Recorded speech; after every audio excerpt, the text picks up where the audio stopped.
Bannerghatta biological park, Bengaluru.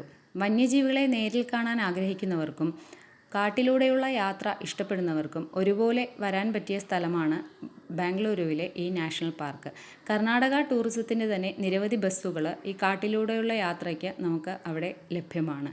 ഒരാൾക്ക് 300 രൂപയാണ് ticket നിരക്ക് വരുന്നത്. രാവിലെ 6 മണി മുതൽ സർവീസ് ആരംഭിക്കും. ഞങ്ങളും ടിക്കറ്റ് എടുത്തതിന് ശേഷം ഈ സഫാരി എൻട്രി എന്നെഴുതിയ സ്ഥലത്ത് നമ്മൾ ക്യൂവിൽ നിൽക്കണം വണ്ടി വരാൻ വേണ്ടി. രാവിലെ 6 മണിക്കാണ് ഇവിടുത്തെ ആദ്യ സർവീസ് ആരംഭിക്കുന്നത്. ഞങ്ങളും ടിക്കറ്റ് എടുത്തതിന് ശേഷം ബസ്സിലെ സൈഡ് സീറ്റിൽ തന്നെ ആദ്യമേ തന്നെ സ്ഥാനം പിടിച്ചു. കാരണം സൈഡ് സീറ്റിൽ ഇരുന്നാലേ മൃഗങ്ങളെ എല്ലാം നല്ലതുപോലെ കാണാൻ കഴിയും. ഇതിലെ ഗൈഡും ഡ്രൈവറും എല്ലാം ഒരേ ആൾ തന്നെയാണ്.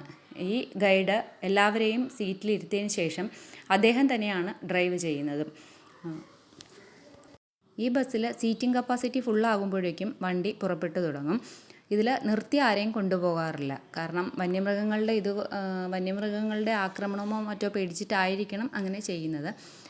വണ്ടി ഫുള്ളായി കഴിഞ്ഞപ്പോൾ ഞങ്ങളുടെ വണ്ടിയും പതുക്കെ ഡ്രൈവർ മുൻപോട്ടെടുത്തു. പിന്നെ വന്യമൃഗങ്ങളെ കാണാനുള്ള ഒരു ആഹ്ലാദവും ഉള്ളിലൊരു ചെറിയ പേടിയും ഉണ്ടായിരുന്നു. വന്യമൃഗങ്ങളെയൊക്കെ തൊട്ടടുത്ത് ആദ്യമായിട്ടാണ് നേരിൽ കാണാൻ പോകുന്നത്. ഞങ്ങൾ ആദ്യമായി കണ്ടത് കുറേ മാനിൻ കൂട്ടങ്ങളെയായിരുന്നു.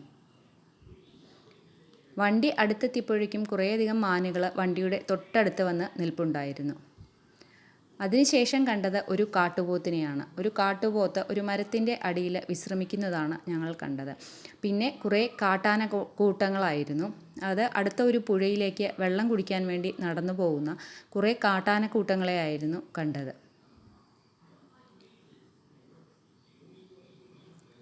അവരുടെ എക്സ്പേർട്ടായിട്ടുള്ള ഡ്രൈവർമാർ, അതായത് ഏക്കർ കണക്കിന് സ്ഥലത്താണ് ഈ പാർക്ക് സ്ഥിതി ചെയ്യുന്നത്. പണ്ട് ഇവിടെ ഓഫ് റോഡ് ആയിരുന്നു ജേണി. ഇപ്പോൾ അത് ടാറിട്ട റോഡാക്കി മാറ്റിയിട്ടുണ്ട്. അതിലൂടെയുള്ള എക്സ്പേർട്ടായിട്ടുള്ള ഡ്രൈവേഴ്സിനറിയാം, ഇവർക്കറിയാം ഏതൊക്കെ മൃഗങ്ങൾ ഏതൊക്കെ സ്ഥലത്താണ് ഉള്ളതെന്ന്. അതുപോലെ പോകുന്ന വഴിക്ക് ഫാമിലി ആയിട്ട് നിൽക്കുന്ന കുറേ കാട്ടാന കൂട്ടങ്ങളെയും കണ്ടു. കുഞ്ഞു കുഞ്ഞു ആനകളും അവരുടെ ഒപ്പം ഉണ്ടായിരുന്നു. ഇത് ഒരു കാണേണ്ട കാഴ്ച തന്നെയാണ്.